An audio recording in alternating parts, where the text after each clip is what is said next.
Antes de que existieran los despertadores, había personas cuyo trabajo era despertar a la gente.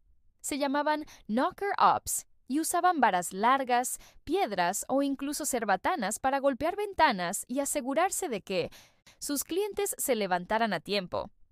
Este curioso oficio fue popular en Europa durante el siglo XIX, cuando las fábricas necesitaban trabajadores puntuales.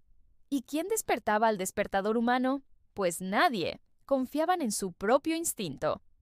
Con la llegada de los relojes mecánicos, este oficio desapareció, pero por siglos el despertar era una profesión. Dale like y comparte. Suscríbete a Cultoker.